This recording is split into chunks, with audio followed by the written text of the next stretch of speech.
Today we're welcoming Jonathan Aslay to the show today. I'm very excited about this. He has an amazing book called "What the Heck Is Self-Love." Has all things how to engage in self-love, because just like the title says, it's like it is confusing for a lot of people, and we're kind of taught in a sense not to do it. So we're very excited to have Jonathan on the show today and share all his insights with us. Well, I'm honored to be here, Anthony. Thank you. Absolutely. So I'm very curious. What's the story that kind of got you into this place of helping people in your own personal development journey? Oh my gosh. Well, we have to go back almost 20 years. I just turned 40, was going through a divorce, and at the same time, I lost my high-end corporate job. I was making over $250,000 a year. This was 20 years ago, so you can imagine what that represents today. And also, the market crash of 2008 happened, so I got wiped out financially. So within a couple years span, I had a perfect storm of emotional chaos. My identity was obliterated. And I would say for about 5 years, I was swimming in a sea of emotional despair. I went to bed a lot of times wishing I didn't wake up. The pain was so strong. And I remember right at around that time, the movie The Secret came out. Yeah. And why that played such a pivotal role in my life, because I remember watching it and then subsequently What the Bleep. And I'm like, this just feels familiar to me. Like I felt like it was calling to me. So probably around 2007, 2008, I started to listen to personal development, self-help, spiritual work, just as a way to kind of literally keep an equilibrium from me going down the rabbit hole of such despair that I would have done something not to wake up the next morning. And for the next few years, little by little, I was in the pit of despair emotionally, and I attribute it to personal development, self-help, spiritual work, and eventually therapy to really help create emotional scaffolding in my life to navigate the complexities of emotions within life. I think most human beings aren't really taught how to navigate their emotions, identify their emotions, and particularly boys, we're taught to stuff our emotions, stuff our feelings.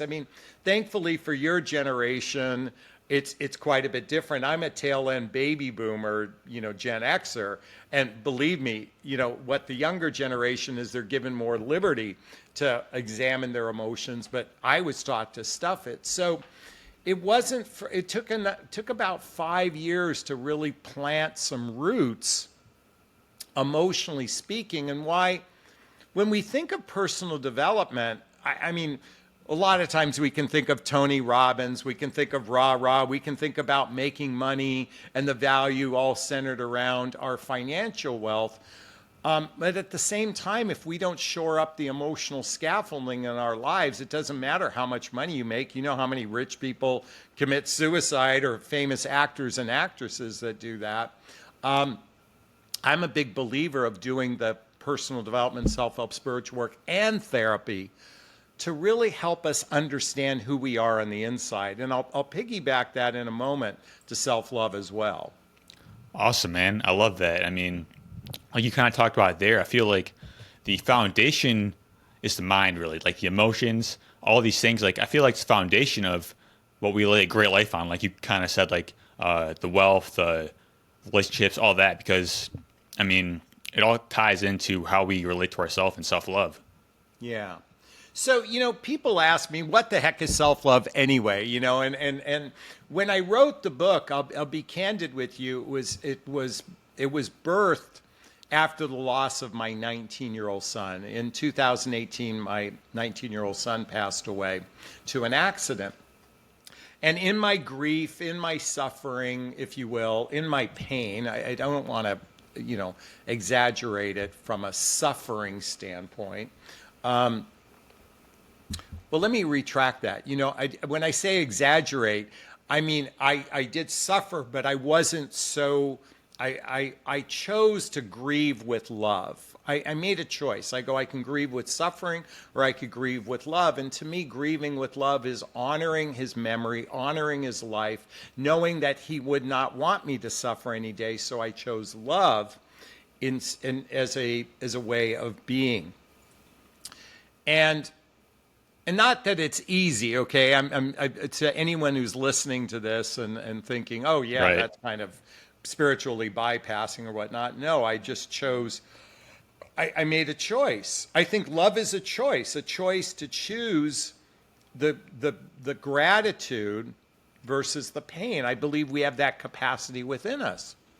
So as writing the book, I was thinking about, a lot of people think of self-love as self-care, like manicures, pedicures, massages, that sort of thing. And that to me is self-care.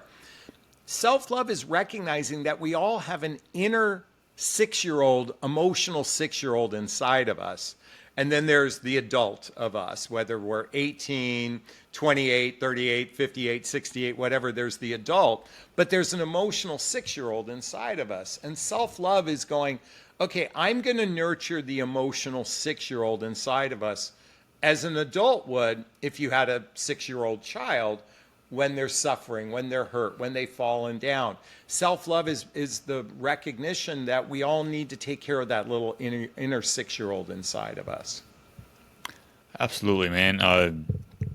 Self-love is so important in that sense because without it, it's like we can navigate life, but it's really kind of, difficult to reach our goals and all that if we're not having the right relationship with ourselves. I mean, what does self-love play in terms of other people and the relationship that kind of goes on with that? It's interesting because you really nailed the head on, nailed the nail on the head. So I got tongue tied there. So I look at it like we all have a relationship with ourselves. I mean, if you can step back and be objective about who you are as a person and look at yourself as like the actor on stage, but also the audience member watching it all, it's recognizing that you have a relationship with self. It's the most important relationship you're ever going to have. And what do people oftentimes do? They crucify themselves. They flog themselves. They beat themselves up emotionally. I mean, we can be our own worst critic. We can be cruel to ourselves, even more so than the trolls on Reddit and whatnot. No disrespect to Reddit. But I mean social media and such. So it's recognizing that we only have one of us, and forge a relationship with oneself from a place of love. Now, really quickly, for those that get turned off by the word self-love, I want to say we can replace it with words like self-worth, self-esteem, self-confidence, self-reliance, self-discipline. All of those self-words is just incorporated in the heart of love, but you can look at it from any one of those lenses. And where, for example, self-confidence, is a form of self-love. Self-reliance is a form of self-love. Self-discipline is a form of self-love. So as a human being, I think most of us want to optimize and maximize our lives, try to live the best we can. I know many people are caught in the day in, day out 3D world of the doing of right and wrong. But more importantly, I think we have the capacity as humans to go beyond the 3D world and lean into that, I call it, 4D or 5D world, beyond the surface of what many of us are experiencing. Awesome. Yeah, something that you mentioned a little bit. You have to make a decision between love and fear, essentially. And love is very strong. Love is very hard, right? In a sense, because that's where the truth is. That's where we have to develop the character traits within yourself to actually go beyond our current circumstances. Like some people have a mistake that love is kind of soft or weak. No, it's the absolute opposite. It's interesting. I'm having this really new awareness, and thanks for prompting that. I really had a new awareness because I'm in a significant relationship right now where, I mean, I don't want to overstate it that I'm with the one kind of thing, but I do believe I have a partner that I'll probably go the distance with. And we're both the same age. And it's interesting because I've said to her, love is a choice, and the choice is to let go of the fear, the past hurts, and the fantasy. And I really want to emphasize these three things: the fear that we have around love, the past hurts we have around love, but more importantly, or equally as important, excuse me, is the fantasy we have love, based on Disney and movies and Hollywood and all this stuff. There's this romanticized version of love that's quite bullshit in my mind. I mean, yeah, it sounds good to sell a movie and whatnot, but it doesn't, very rarely in movies do they get granular to the day in, day outs of a relationship. And I'm thinking romantic love in particular. So the choice is about letting go. It's about going, you know what? Is this person, for example, in romantic love, this person is in front of me, is a beautiful, kind, loving human being. Can I see their humanity from a place of love? And can I choose that? Or do I want to stay stuck in fear, in fantasy, and in past hurts? Absolutely. Like you said, self-love or self-worth, it's very multifaceted. Sure, self-care can be a part of that, right? But Sure. there's so much more to it, like how we talk to ourselves, how we treat ourselves, and really like the relationship that we have with ourselves is going to determine the relationship that we have with others. Would you agree with that?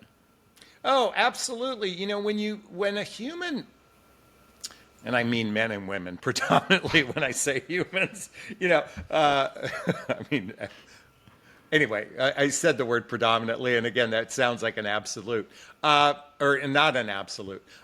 When we humans actually can feel a sense of sovereignty, a real sense of knowing who one is from a very grounded, strong place. What happens is you can tolerate the noise of people that are chitter-chattering. You can tolerate the noise because when you're solid in your own foundation, that noise doesn't affect you the same. When you're weak in your emotional well-being, you can be affected by we'll use the word toxicity of others or the smallness of others. And here in the United States, we have so much chaos going on, whether you watch the news, particularly in the political arena or whatnot. And there's so much divisiveness. Rarely do politicians come at it from a place of love. It comes from a place of power. I'm right, you're wrong. I mean, we have a party system that is adversarial to one another, not from a place of from a place of the good of all, from a place of love. It comes from a place of ego. And when we can navigate life from our own sovereignty, we're not as affected, I believe, by the noise that's happening outside of us. Absolutely. It makes so much sense. Like having that internal fortitude is so important. That's why on the show I talk about things like meditation, journaling, like everything that we can get to know ourselves and the truth ultimately, like the less the outside world has an effect on us. Yeah. You brought up meditation, and honestly, I mean, so here's the thing. We say these words like self-love, but how do we get there? Like, how do we get to a place of sovereignty of oneself? And certainly meditation is one format because it's about quieting the mind. It's about being able to be both the observer and the experiencer and the observer of the experience. Certainly physically, like doing yoga or other physical activities, helps with the body. Okay, so yoga is for the mind, there's the body, and then the emotional, there's emotional and spiritual. I look at it as a quadrinity: mind, body, spirit, emotions. Some would say it's mind, body, spirit, but I think emotions requires its own level of understanding. I'll be candid, Anthony, most people don't even know how to identify what their feelings. We tend to intellectualize our feelings instead of actually experiencing the feelings in and of itself, and then being able to identify it, and then even articulating that to another human being. So So really quickly, I'm feeling a little cold because I have a fan right here. Now that's a sensation, okay? That feeling cold, that's a sensation I'm feeling. But at the same time, from an emotional standpoint, I'm excited. One of the words I would use right at this moment, that I'm excited because I'm enjoying this conversation with you. I'm stimulated because you're asking questions that cause me to reflect in a certain way. I'm reflective. So these are all the emotions I'm experiencing: excited, stimulated, reflective. And yet, a lot of times, people don't say what they're feeling, you know? So self love is about really going inward and going, what am I really feeling? And then learning to express it to another human being. Definitely. How can we start to identify what we're feeling and become more emotionally intelligent in this chaotic world? You know, it's a great question. And as they were coming out of your mouth and coming into my consciousness and stirring up in there, and by the way, that all happened in a nanosecond. The first thing that popped in my mind is I've done a form of group therapy. And I want to share with everybody why I'm big on this. So, and I'm going to use AA, Alcoholics Anonymous, as an example, but I'm not limiting it to this. I just want to use it to illustrate it. But one of the things that they do in meetings is that you somebody gets up in the podium, shares their name, and then shares their story.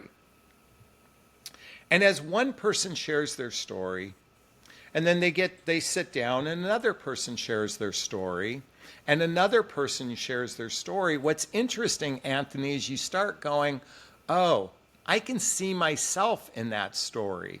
Oh, I can see myself in that story. Oh, I can see myself in that other person's story. And when you start hearing people share from their heart, by the way, and the reason why I'm choosing AA, and it could be any modality of group conversation, is that one, we begin to learn to empathize and really lean into someone else's experience if you're open-hearted in that moment. But more importantly, you're being trained to communicate. It's fascinating when you've gone to group therapy formats, and I'm a big proponent of doing group exercises, and you can do them at a lot of places, like even yoga studios do things like this where there's group exercises. When you start to hear others share, it actually helps us kind of shed the fear around opening up. And if you do it enough times, you'll go, God, I can't wait to get up and tell my story. And you'll wake the next time, you can't wait to tell your story, and you can't wait to tell your story. Now, in that format, you're usually telling the same story over and over again. So I'm a big proponent to going to different types of modalities so you can start sharing different facets of your life beyond, for example, in AA, it's alcoholism, but it can be relationships. There can be, matter of fact, couples do couples workshops. Hearing from other couples helps the couple themselves get better at communicating with one another. Definitely. To me, very healing to hear other people share their stories, like you said, and being able to open up ourselves and kind of share whatever's going on. That can be very healing and very pivotal along our journey. Yeah, but not only healing, but it's forging new ways of communicating. I think, in other words, it really helps individuals, one, heal. You're absolutely right, but more importantly, being able to communicate this. Most of us haven't learned really good communication skills. There's a fantastic book by Marshall Rosenberg called Nonviolent Communication. Here, I'll show it to everybody. That's a good book. This. Yeah, and so you're familiar with it. This is a great book to learn how to communicate from a place. And the reason why it's called nonviolent is we oftentimes have confrontational communication instead of, by the way, Anthony, it should have been titled compassionate communication. That's what they should have titled it. Because it helps humans learn to communicate from that heart-centered space. Yeah, I mean, it's so important to learn how to communicate well because I feel like a lot of us are talking out of maybe past hurt, and we're not Yeah. super present in the moment. So we kind of like we're not operating as our full selves in this moment. That's what I notice a lot as well. Yeah, I believe most of us communicate with the intent to respond instead of really listening to what the other person's saying, interpreting what the other person is saying, letting it ruminate inside your head for a bit, Yeah, instead of just going quick. I want to respond. This is why it's interesting. I want to share a story because I'm also a dating and relationship coach. I mean, I call myself a self-love life coach, but most of what I do is centered around dating and relationships. And the woman I'm in a relationship with, we met through a dating app. And one of her first messages to me, I can't remember what the prompt was, but she says, people who aren't curious lack imagination. And I read that and I was like, that's exactly how I feel. So it's funny, Anthony, because she's always saying to me, so I'm curious, Jonathan. Like she says the word curious probably in every other sentence when we're talking. And she and I can go down rabbit hole conversations around psychology, philosophy, human behavior, human pair bonding, science fiction, fantasy. We love to go down rabbit holes, and it's because we're curious about the next thing, the next thing, the next thing. Why I'm sharing this with you is I believe the juice in communication is coming from a place of curiosity. yeah, Like I know you're asking me questions, and this is an interview, and it's designed to do that. But what you're doing in this case is you're asking me questions to prompt ideas, to prompt thoughts, to prompt opinions. And I believe the juice of a human being lies in their opinions, their thoughts, their ideas, their feelings. And so many people go about life in a performative nature. I mean, they go to work, they get up, they go to work, they do their things, they spend time. And, and I recognize we all have to pay bills and survive. I get that.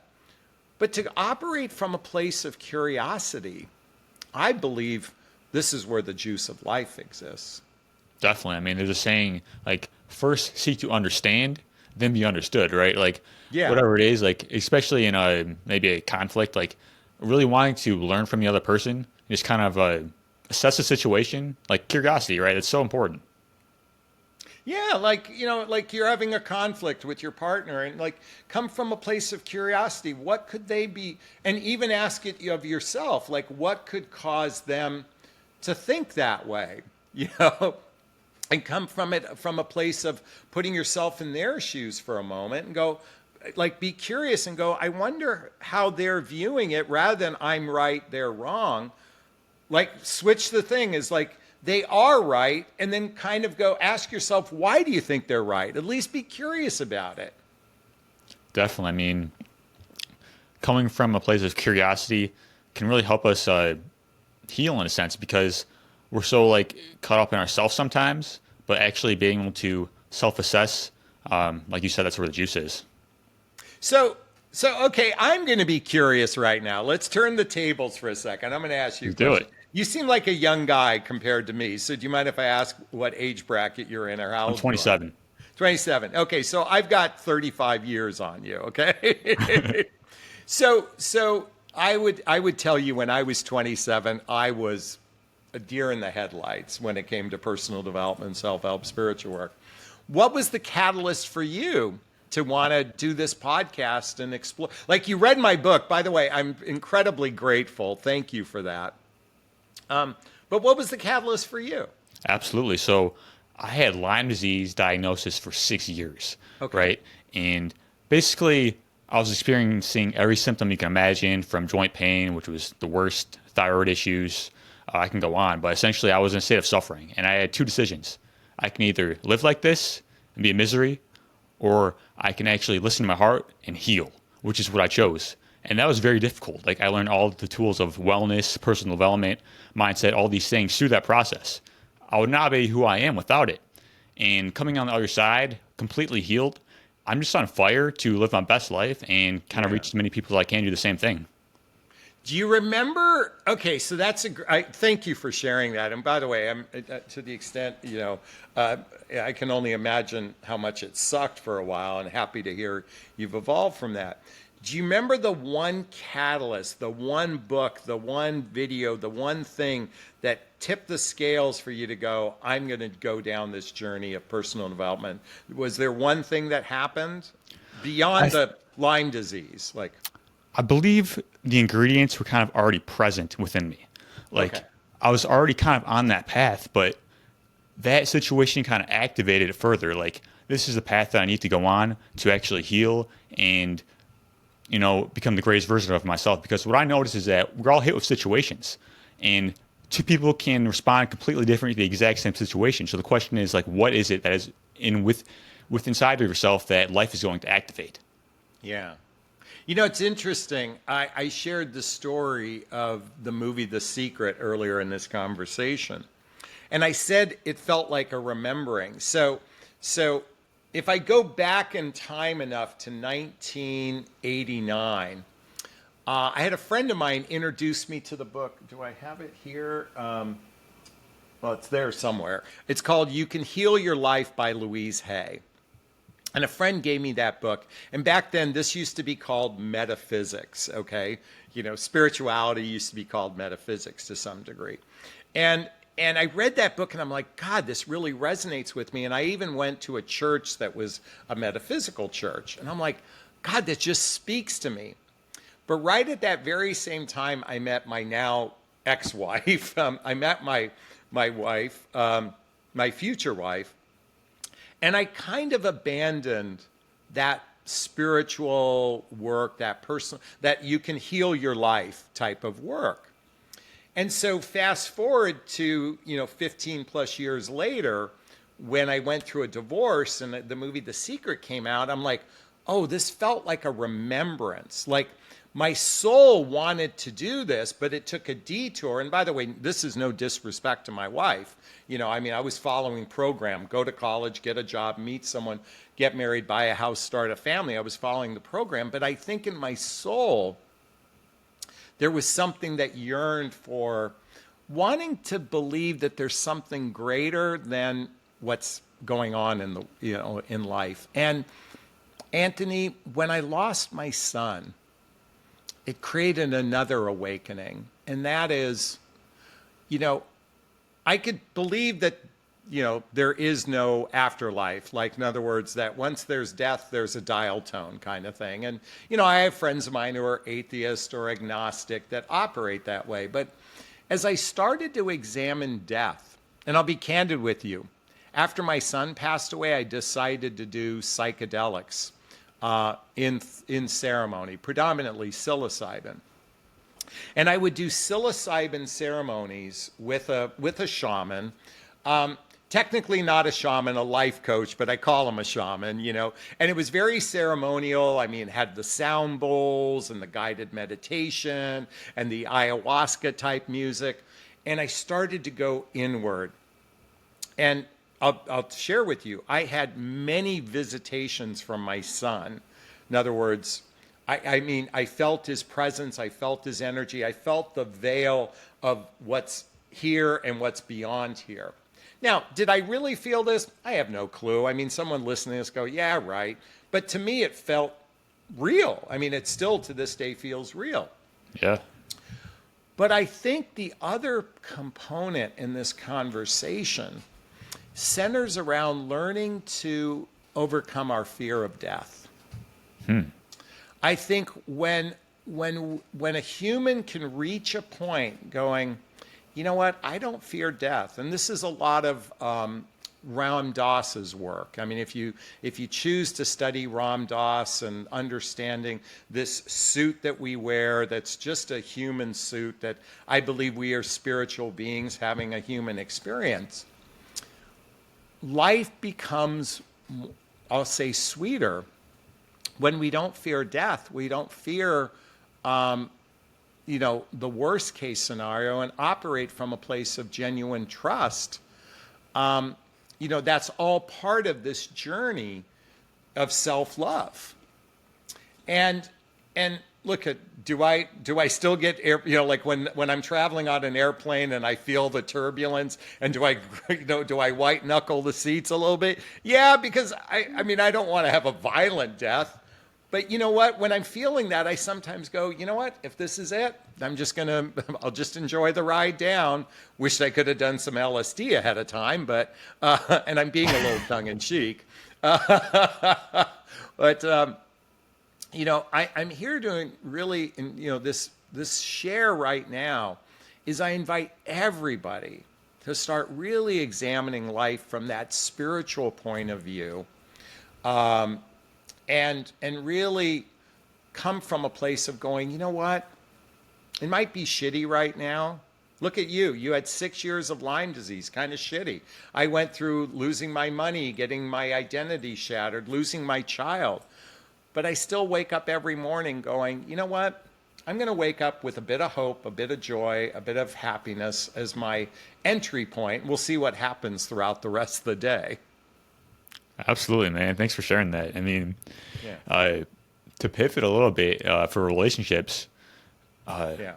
I'm curious, like, what is it that we need to do in our lives to actually attract the relationship that we desire? Like a healthy relationship, like who do we have to become in a sense? Oh man, I mean, this question is both rich and complicated at the same time. I mean, I could break it down. We have to become love, but that's like a really complicated thing because our ego, that is there designed to both motivate us and protect us, can get in the way.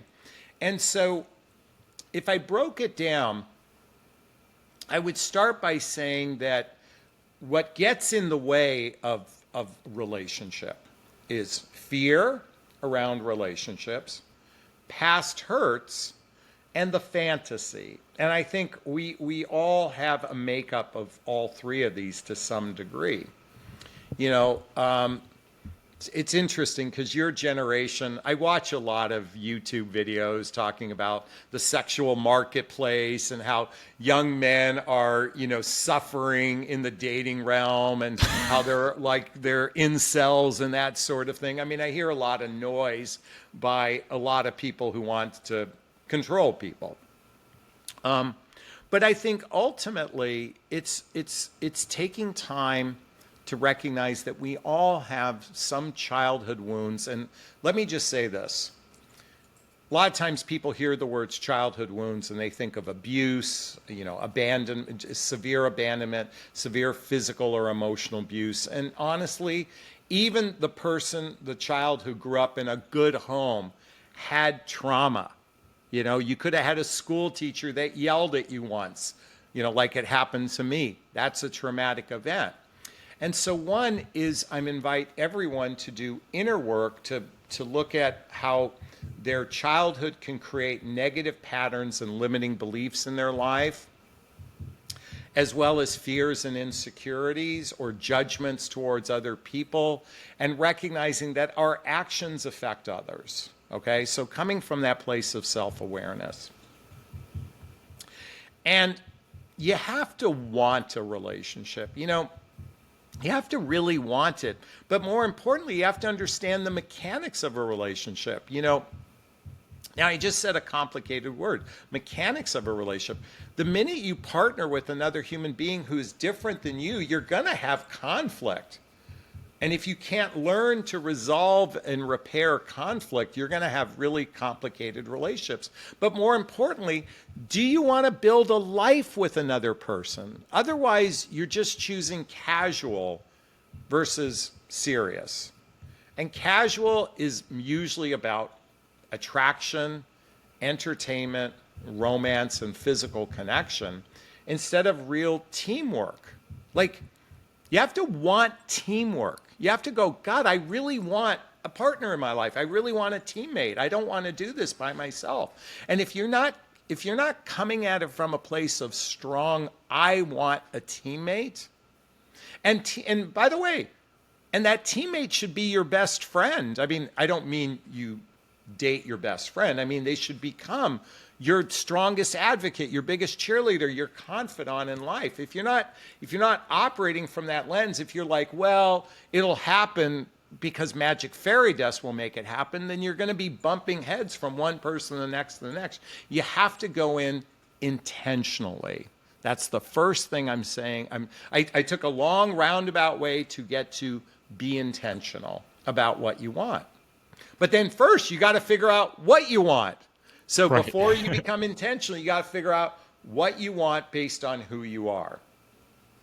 That makes so much sense. I mean, it sounds like you talked about dealing with a lot of the emotions and being very clear on what you want, because I feel a lot of people just kind of want to get in a relationship and they just kind of do it haphazardly in a sense. Like they're not very clear on their desires. And what I find is that going back to the relationship with yourself, if you have that in alignment, it's so much easier to actually attract what you want.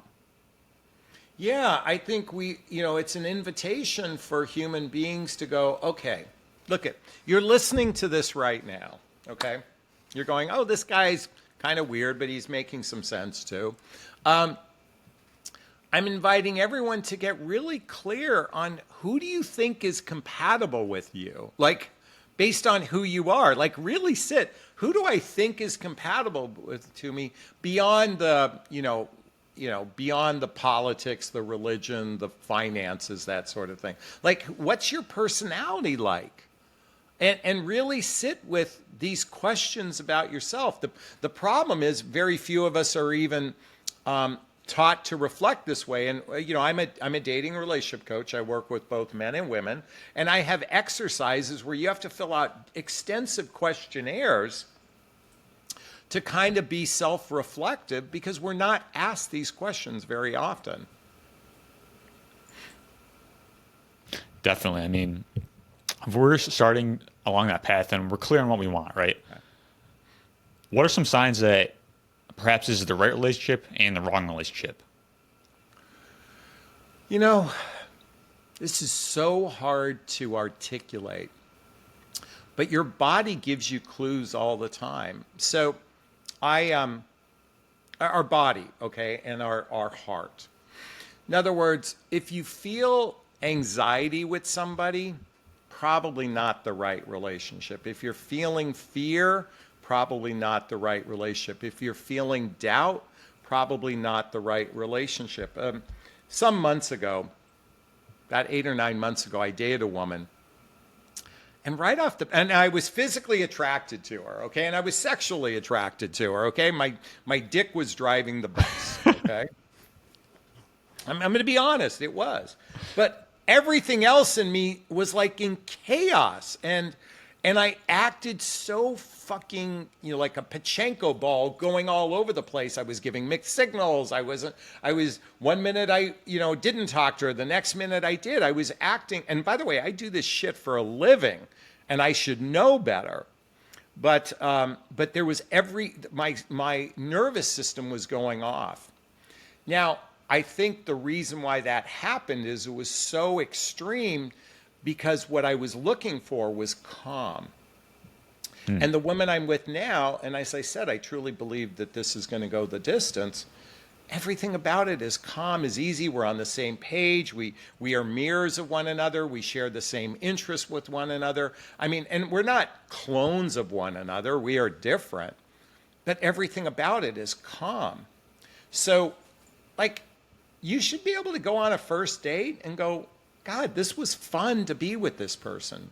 Not because you wanted to have sex with them, okay? We guys, we're driven by our penises, and it's, we got to learn to, we guys have to learn to turn off that part of us and go, let me get to know this person outside of an ejaculation, okay?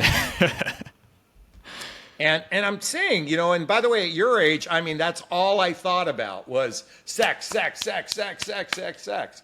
And sex is a weak indicator of relationship success. Now, that doesn't mean you have to white knuckle yourself, but it's like I'm inviting guys in particular to go, you know what? If I really want a life partner, then what matters most of all is friendship. That matters more than anything. because sex only represents, if you're lucky, 1 hour out of every day, and it's not even that much. So and yet we men can feel like we're connected to God through sex too. I mean, I don't discount that spiritual significance of being intimate with someone. But really operating, do I like talking with this person? Do I really like talking with them? And do they like talking with me?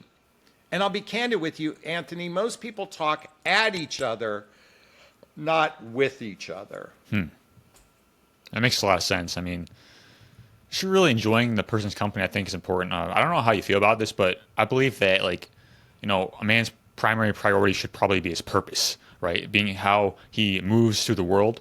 Because if it's not first, and then just my experience, like everything kind of falls to the wayside. And then a relationship is kind of like almost like a great complement to that. Do I have that right? There's a lot of conversation around that, and I certainly recognize the value of the importance of that. I think we have to be careful when we set that as a number one importance, okay? Number one.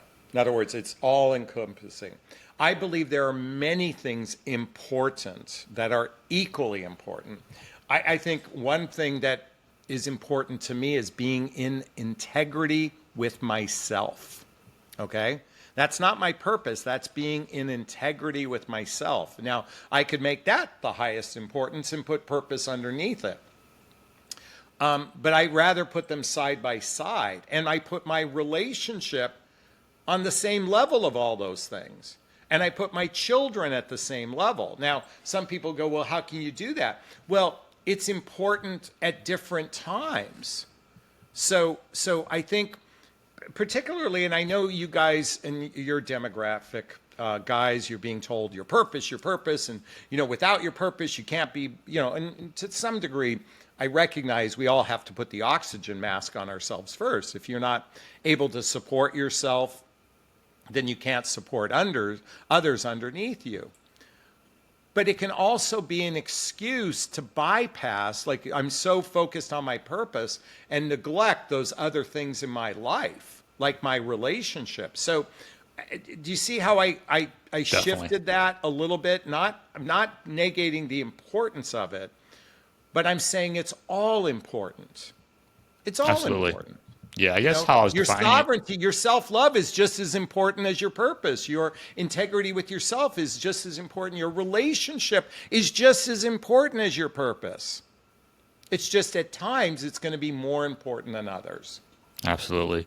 I guess how I would define purpose is like growth and service, like foundation of like like working on your character, like personal development. I mean, a lot of Oh, people I see well, a lot of people think their purpose is their right. career, It can be, but like kind of like exactly what you said. It's kind of like all encompassing as well. Yeah, look at chasing the almighty buck that a lot of people do, chasing, and I say chasing money, but financial success under the guise I'm of contribution to the world, I'm of my purpose and all that stuff. But the real motivator oftentimes is something more rooted in, I think I need to make a lot of money kind of thing.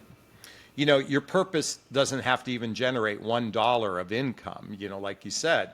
I do believe that being growth oriented, let me say it this way, and this is going to sound like a judgment, so please forgive me.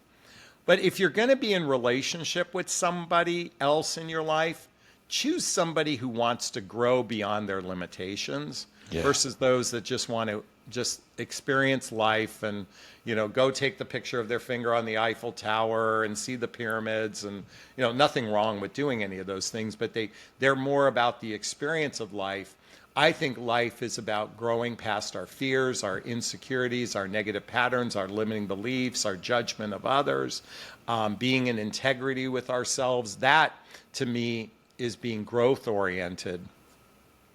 And I would choose somebody to be in relationship with who shares that passion. That's just me. That doesn't have to be anyone else here that's watching this, but I'll tell you, you get more value out of life being with someone who wants to grow beyond their limitations. Wait, limitation sounds like a judgment. Beyond their past pains and hurts. 100%, that makes sense. I mean, I feel like it's kind of been a theme throughout the episode. Is like we can either come from a place of love or a place of fear in which we do Yeah. things. And ultimately, I believe love is going to be more powerful for us and ultimately more fulfilling in the end. Yeah, I studied A Course in Miracles for 3 years. If anyone's interested, I would Google A Course in Miracles. And the fundamental miracle is choosing love over fear. Like that's the miracle is when we can shift to a state of love. And a lot of people hear that, and yet they can be cruel and mean to other people, whatnot. And it's like, look at it's not easy to do, but I oftentimes say, what would Jesus do, kind of thing. I go, what would, and really what I do is I replace it with what would love do. In fact, my podcast, okay, so I have a YouTube channel that's just my name, but I have a podcast on Apple and Spotify called What Would Love Do? And the idea is, how can we shift to love? Like in every moment, like you and I are here having a conversation. I feel it's coming from the heart between the two of us. It's coming from a loving state. If you said something to piss me off, I'd go, okay, how can I shift to love, instead of, getting angry about it. Not to suggest that we all, like anger's an important emotion too. You know, that's another thing we didn't talk about, but, we look at emotions like depression, anger, as anxiety as being negative. They're just emotions. That's all they are, is just emotions. It's the labeling of it that creates a lot of havoc for human beings. So, like anxiety might be might be a warning sign. Depression might be a warning sign. Anger might be a warning sign. They all have its value, place in our lives.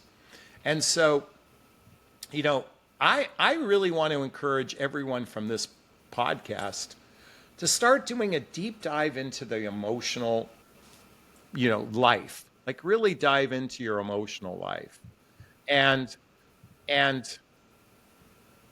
really start to identify what you're feeling and learning how to talk about it. By the way, vulnerability is sexy. Vulnerability is brave, to be vulnerable, to be authentic, to be transparent. That, believe it or not, I know a lot of your generation of young guys, never be vulnerable, never be transparent. It's going to seem as weakness. That's bullshit.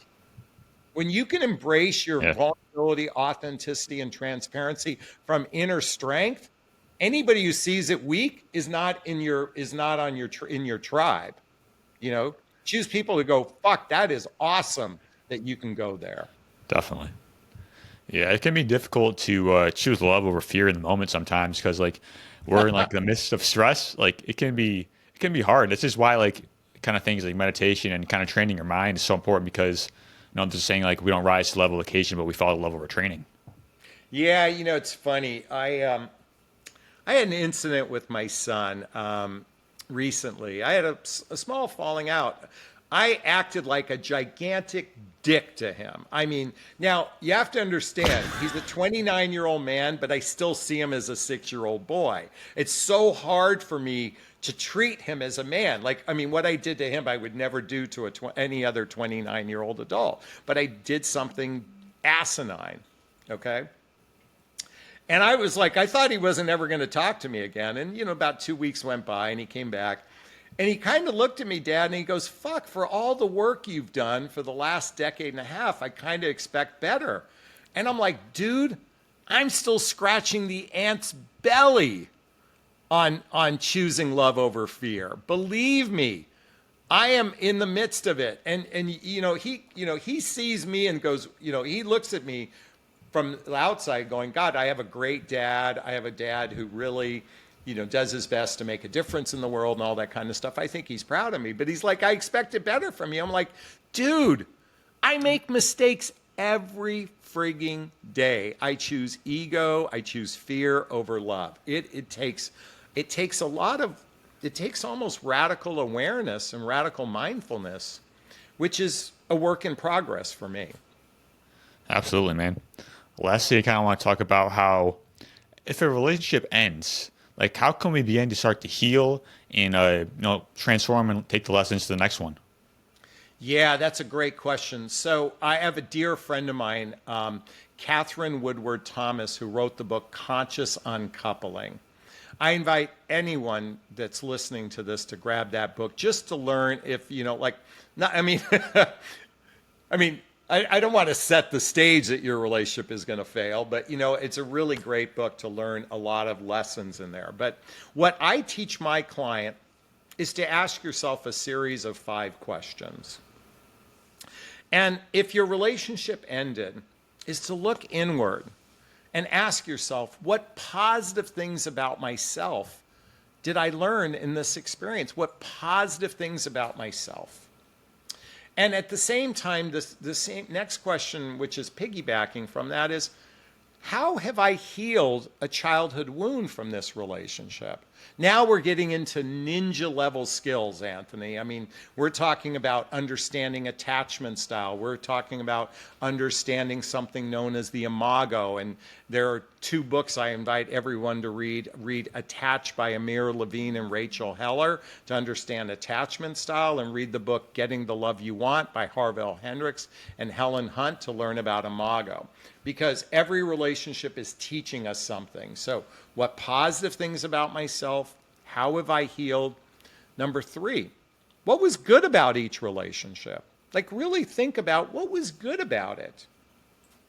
And the flip side of good, what was not good about it? Like really write down all the shit that wasn't good about it. Now, if that list is substantially longer, then what the fuck were you doing in it for as long as it was? You did. So it should be that list. Ideally, what was good should outweigh the bad. I know many of you have experienced really bad relationships. I get it. But remember, and then lastly, what are you most grateful for from this relationship? Like really sit with gratitude. And Anthony, when I think of love, choosing love, I think of gratitude. I think of empathy. I think of compassion, and really sit with that, like real, and forgiveness, excuse me, like forgiveness is big on that, that list. So, compassion, gratitude, forgiveness, compassion. When your relationship ends, you can choose to go, I'm pointing the finger at them. It's all their fault. They were bad. They ruined my life. It sucked. Or you can go, I'm grateful for the experience. Because if you're sitting with negativity, and we said, if you're sitting with anger, despair, disgust, revulsion, guilt, shame, all of those things, by the way, the universe will bring you another relationship and you'll experience a different version of the same thing until you learn to come from a place of gratitude, compassion, empathy, forgiveness. And if you can do that, you probably attract an amazing relationship in your life and sometime in the future. Right, man. I mean, that's a great way to wrap it up. Choose love over fear.